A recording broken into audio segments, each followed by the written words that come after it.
Bonjour à tout le monde, ici Vincent. Aujourd'hui, on va commencer à regarder les solutions. Dans le fond, je marque solution avec, comme ça, vous allez voir les solutions dans un système d'équations mixte. Donc, dans ce cas-ci, ça va être le cas d'une droite puis d'une parabole. Prenons le x plus 3. Qu'est-ce qu'on remarque? Hein? X plus 3, on a une droite comme ça. Allons-y maintenant pour le x2 moins 2x moins 1. On a une pente, on a une droite, une parabole, c'est-à-dire, je vais avaler ma patate, on a une parabole qui est vers le haut parce que mon A est comme ça, qui va passer entre autres à moins 1, disons que ça doit être quelque chose comme ça. J'y vais complètement au hasard. Ce qu'on remarque ici, c'est qu'on a deux solutions. Donc, on a un système d'équations qui devrait nous donner deux solutions par rapport à un système d'équations où est-ce que quand on a une droite puis une autre droite, on a une solution. Et là, on a deux solutions. Donc, on va vous montrer comment trouver ça. Il y a une seule façon de faire, puis vous allez voir, c'est vraiment pas si pire que ça. Premièrement, chose à faire, il va falloir que votre canonique, pas votre canonique, mais votre parabole, l'équation de votre parabole, soit sous la forme générale. Donc, si vous avez, on rappelle que la forme générale, c'est ax2 plus bx plus c, ce qu'on voit en ce moment avec un a qui est égal à 1, b moins 2 et c moins 1. Sinon, on a aussi la forme canonique a x moins h au carré plus k. Puis, on a la forme factorisée où est-ce que les autres, c'est les zéros.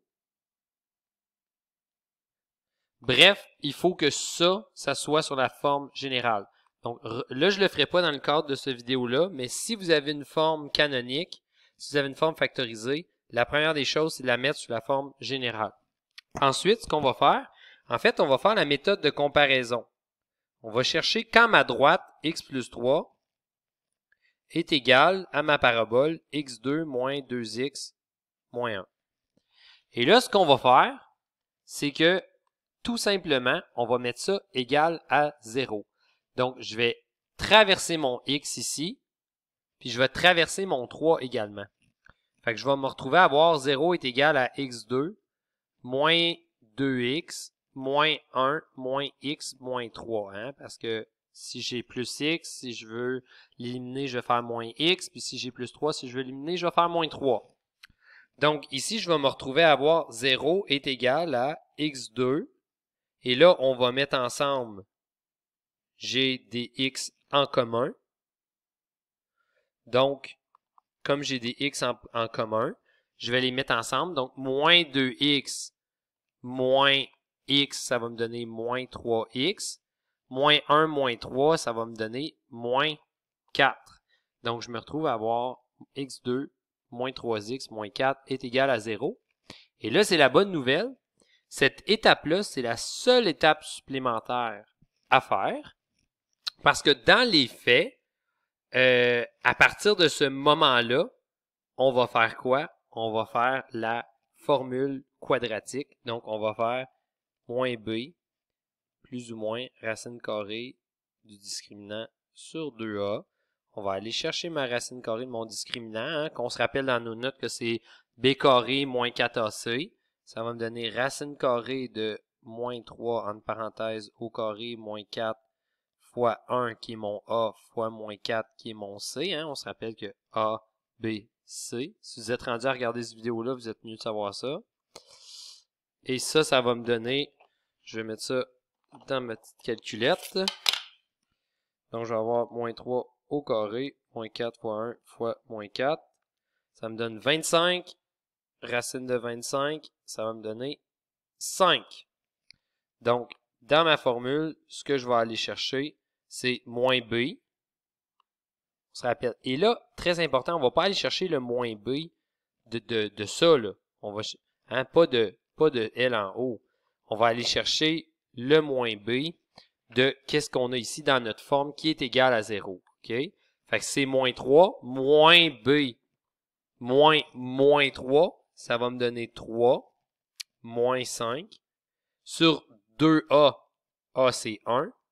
2 fois 1, ça me donne 2. Ça va être bon pour trouver mon x1. Puis pour trouver mon x2, je vais avoir 3 plus 5 sur 2. Donc ici à gauche, 3 moins 5, ça me donne moins 2. Moins 2 divisé par 2, ça me donne moins 1. Puis pour mon x2, 3 plus 5, 8, divisé par 2, ça me donne 4.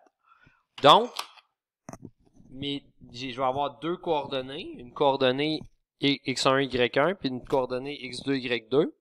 Puis là, ce que je vais faire, c'est que je vais aller mettre mon x1 dans ma droite. Donc, on se rappelait qu'au départ, si je remonte au départ, ma droite, c'était x plus 3. Donc, je vais avoir y est égal à x plus 3.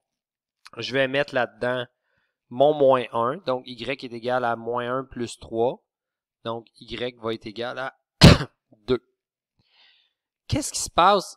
Cherche quand cette droite-là est équivalente à cette parabole-là. Ah, ben juste pour le show, on pourrait le mettre dans la parabole aussi. x2 moins 2x moins 1.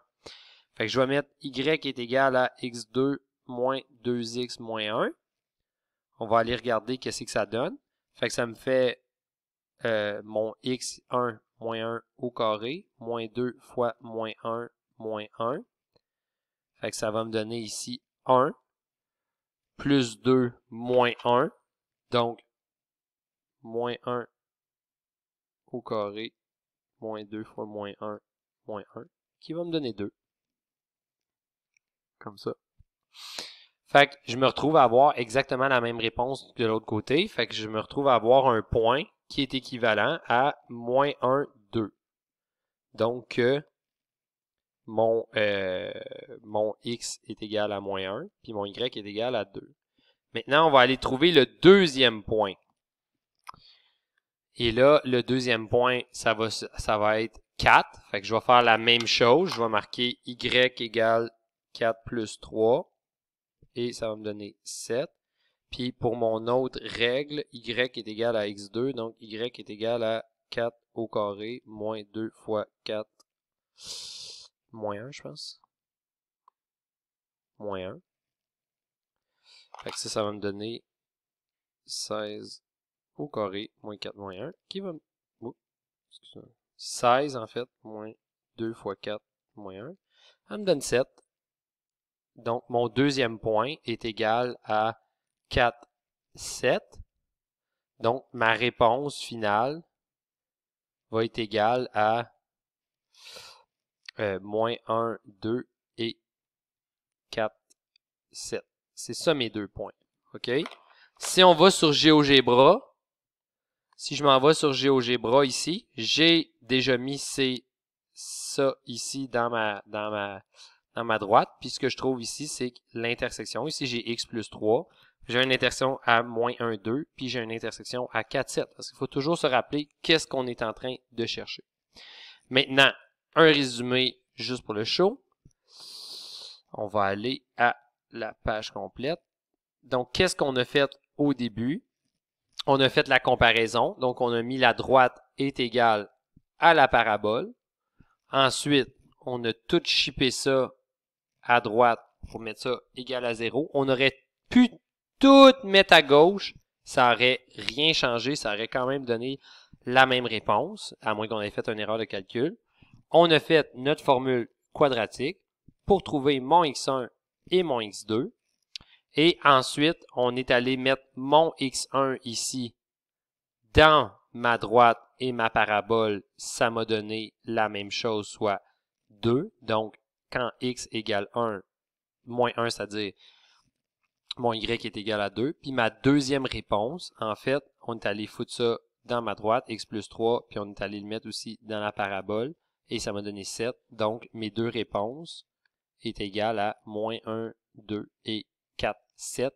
Exactement ce qu'on voit ici sur GeoGebra. Dans la prochaine vidéo, on va voir quoi faire quand on se retrouve à avoir une parabole qui touche une parabole. Et je vais vous montrer ça les élèves. Salut!